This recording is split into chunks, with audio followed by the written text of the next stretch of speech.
So for anybody wanting to come to the puppy ranch, this is it. I'm trying to connect to Wi-Fi so that live stream goes better. The very first part disconnected, but so these are miniature Labradoodles. They are 9 weeks old. They're so smart. They're gonna fully curl up like their older siblings here. That is a miniature Bernedoodle. And that is a miniature Poodle. And that's the father of them all.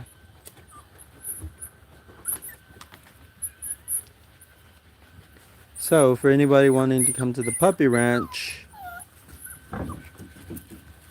that wants a puppy and is serious about adopting a puppy, the grooming for these dogs would run about $70 to $100 a month. So beware. They are pricey to maintain. So, but they're so sweet. They're so sweet.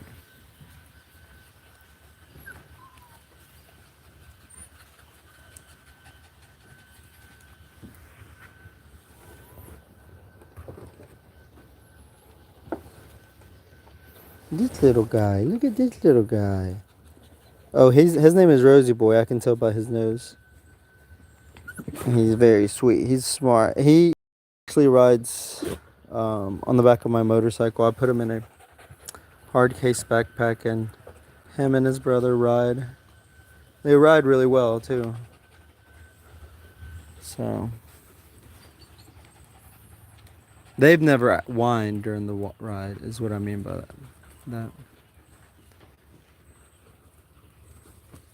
And they always wait to go potty until we stop, which usually stop every 30 minutes anyway.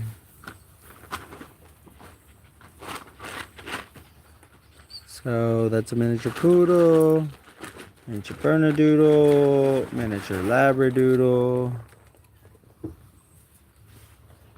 These are miniature Labradoodle puppies. That guy his name is Rosie Boy. And they love to wrestle with their cat. They have this cat named Nova Girl. Oh, hi, my basic beats. Hi, how are you doing? Hi, Alicia. How are you? These are miniature Labradoodles, and this is every afternoon, this is what I do. This is what makes me the happiest.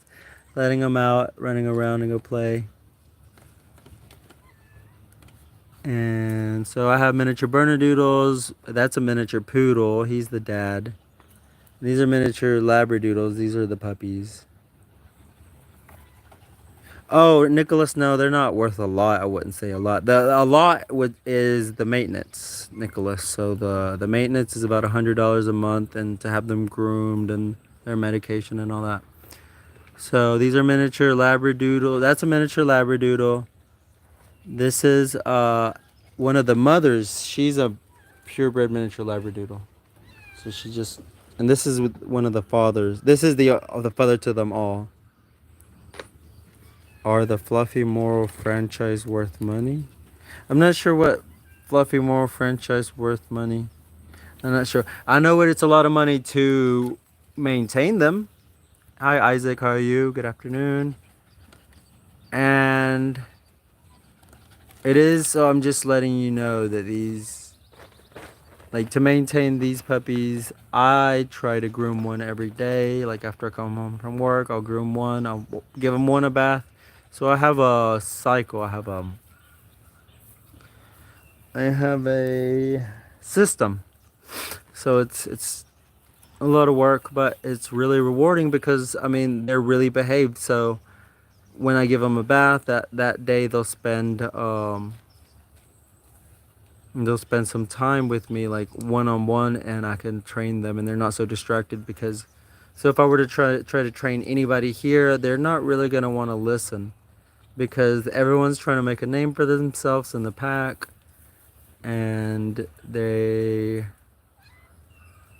kind of want to see who's the alpha. So the alpha in this group, of course, would be me, because I take care of them and they're all submissive towards me. But then after that, I would say the dad. He's like definitely a pack leader, and like he doesn't let anybody mess with him, and he can be mean to anybody who does mess with him. But that's one of his children's, and it's so cute. So this is why it makes me so happy to have little puppies. So I have a good job and I'm able to afford to take care of my puppies, but I don't recommend anyone getting one if you can't afford to take one. I mean, to maintain one. So these, because they are crossbred, they live 16 to 17 years. So the dad, he's a miniature poodle purebred, so he's only gonna live like 10 or 11. But the mother, she's over there laying down. She's a miniature labradoodle, and she will definitely live 16 to 17, and so will all of her children because they've been crossbred with a miniature poodle, and she's a miniature labradoodle. So it's about to rain here in Ellijay, Georgia, and so with just one like order, one like if I just asked them to go in the house, everyone would just go in their house, and I can tell the boys to go to their room and the girls to go to their room. And I just let them out like on the hour because I try to get up from my computer and not and like having the puppies really grounds me. So I haven't had any register like as like service. I hate to call them animals, but they they are to me. So they, you know, I really enjoy having them. I mean, you can't look at how much it costs to maintain them when you have something like this. Like, I mean, it doesn't matter as long as you're happy. That's all that matters. And as long as as long as the puppy is like well maintained. So that's a miniature Bernedoodle, and I groomed him yesterday. So I did a summer cut so he can stay fresh for as long as possible because I do have a full-time job and I work a lot. But when I'm available, I groom them. Like for example, every day. Like Graylee, that's Graylee. She's a miniature Bernedoodle, and she's getting groomed. And yes, they're cuter like that, fluffy and all that, but it's hot. Today it was hot, and inside, of course, it's AC. But when they come outside, I've noticed they really are sweating. Not sweating, like panting hard. But we have